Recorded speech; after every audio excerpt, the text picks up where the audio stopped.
بسم اللہ الرحمن الرحیم۔ دوستو، ایک حدیث پاک کے جسے کثیر مؤرخین و محدثین نے تقریباً ملے جلے الفاظ کے ساتھ نقل کیا ہے، وہ کچھ یوں ہے کہ ایک مرتبہ حضور نبی کریم صلی اللہ علیہ وآلہ وسلم نے امیر المومنین حضرت علی رضی اللہ عنہ سے فرمایا: اے علی، اولین میں بدبخت ترین آدمی کون ہے؟ عرض کیا: یا رسول اللہ، وہ شخص جس نے حضرت صالح علیہ السلام کے زمانے میں اونٹنی کی کونچیں کاٹی تھیں۔ پھر فرمایا: اور آخرین کا بدبخت ترین آدمی کون ہے؟ حضرت علی نے عرض کیا: اللہ اور اس کا رسول ہی بہتر جانتے ہیں۔ فرمایا: علی، آخرین میں سب سے بدبخت ترین آدمی وہ ہوگا جو تجھے قتل کرے گا۔ ناظرین، وہ بدبخت ترین آدمی کون ہے؟ یقیناً آپ اس کے بارے جانتے ہوں گے، لیکن وہ بدبخت ترین عورت جس نے اس شخص سے اس شرط پر شادی کی کہ وہ امیر المومنین حضرت علی رضی اللہ عنہ کو قتل کرے گا، کون تھی؟ اس کی تفصیل ہم اپنی آج کی ویڈیو میں بیان کریں گے۔ چنانچہ ابن جریر اور کئی علماء تاریخ و سیر نے بیان کیا ہے کہ تین خارجیوں نے اکٹھے ہو کر آپس میں اس بات کا تذکرہ کیا کہ حضرت علی رضی اللہ عنہ نے ان کے بھائیوں کو جو اہل نہروان میں سے تھے قتل کیا ہے، تو ہم اپنے بھائیوں کے بعد زندہ رہ کر کیا کریں گے؟ کیا ہمیں ان ائمہ ضلال کو قتل کر کے شہروں کو ان سے راحت نہیں دینی چاہیے اور ان سے اپنے بھائیوں کا بدلہ نہیں لینا چاہیے؟ ان تینوں میں ایک ابن ملجم ملعون بھی تھا۔ وہ کہنے لگا: تم لوگ اس سے بے فکر رہو، میں علی بن ابی طالب کے بارے تم لوگوں کو بے نیاز کر دوں گا، یعنی میں ان کو قتل کرنے کی ذمہ داری لیتا ہوں۔ دوسرے نے کہا: میں حضرت معاویہ کو قتل کروں گا، اور تیسرا کہنے لگا: میں تم کو حضرت عمرو بن العاص کے بارے بے نیاز کر دوں گا۔ ان تینوں نے باہم پختہ ارادہ کیا اور ایک ایک شخص اپنے لیے مقرر کر لیا، اور یہ تہیہ کر لیا کہ کوئی بھی شخص اپنے ارادے کو پورا کرنے سے باز نہیں رہے گا، یا تو مر جائے گا یا پھر اسے مار دے گا جس کو مارنے کا عزم کر رہا ہے۔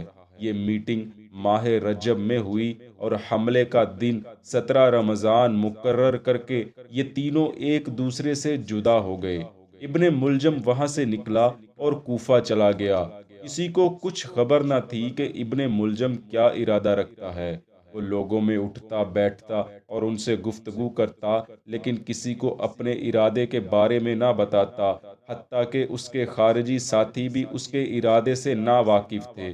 اسی دوران میں ایک روز وہ بنی الرباب کے کچھ لوگوں میں بیٹھا تھا، اور لوگ جنگ نہروان میں اپنے قتل ہونے والے لوگوں کا باہم تذکرہ کر رہے تھے کہ اچانک وہاں ایک عورت داخل ہوئی۔ اس کا نام کتام بنت الشجنہ تھا۔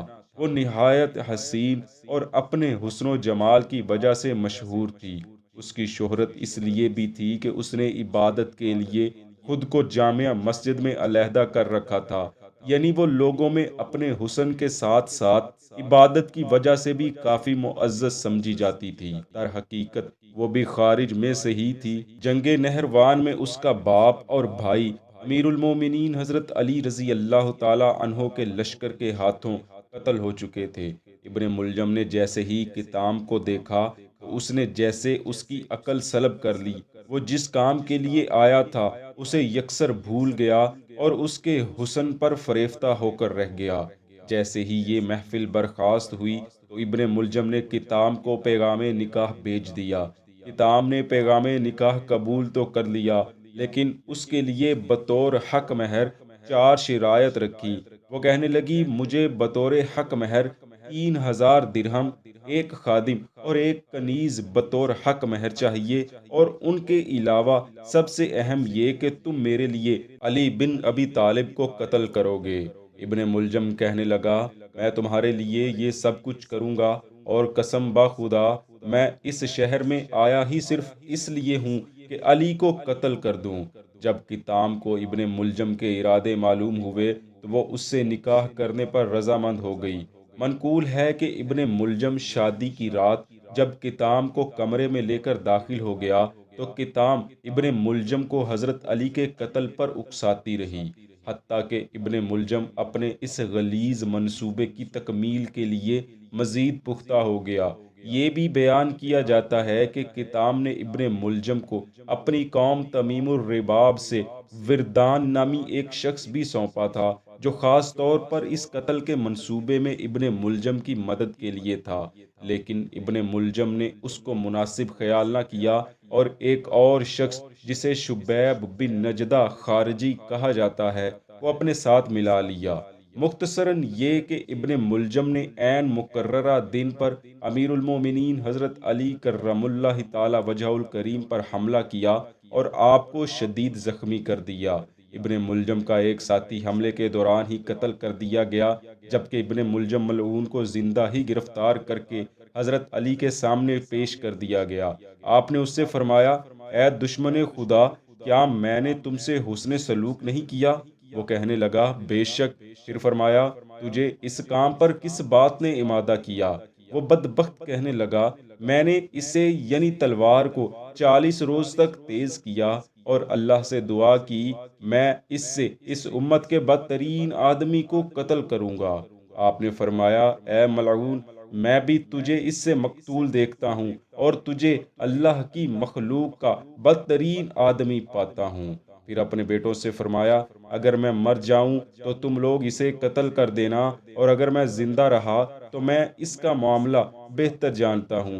بعض روایتوں میں یوں بھی ملتا ہے کہ آپ رضی اللہ عنہ نے ابن ملجم سے متعلق یہ حکم فرمایا تھا کہ تم لوگ میرے بعد اسے میرے قتل کے بدلے ایک ہی وار میں قتل کر ڈالنا اور اسے اذیت میں مبتلا نہ کرنا۔ لیکن جب آپ کی شہادت ہو گئی تو لوگوں نے ابن ملجم کو بری طرح کاٹا اور پھر آگ میں جلا ڈالا۔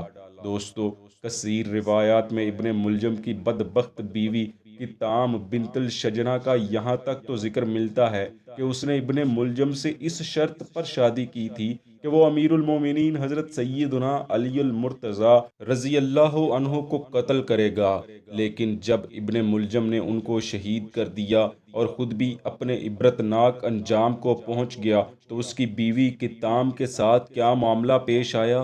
کیا اسے بھی گرفتار کر کے قتل کر دیا گیا تھا یا وہ روپوش ہو گئی تھی؟ تاریخ اس کے بارے خاموش نظر آتی ہے، لیکن ایک عیسائی مورخ جارج زیدان لکھتا ہے، حضرت علی کی شہادت کے بعد کتام مصر فرار ہو گئی تھی، جہاں اسے حضرت عمرو بن العاص کے قتل کی سازش بے نقاب نہ کرنے کے جرم میں گرفتار کر کے قید میں ڈال دیا گیا تھا، مگر وہ کسی طرح وہاں سے فرار ہونے میں کامیاب ہو گئی اور دمشق کے راستے میں سپاہیوں کے ہاتھوں قتل ہو گئی، جس کے بعد بطور ثبوت اس کے سر کا کچھ حصہ کاٹ کر مصر بھیج دیا گیا۔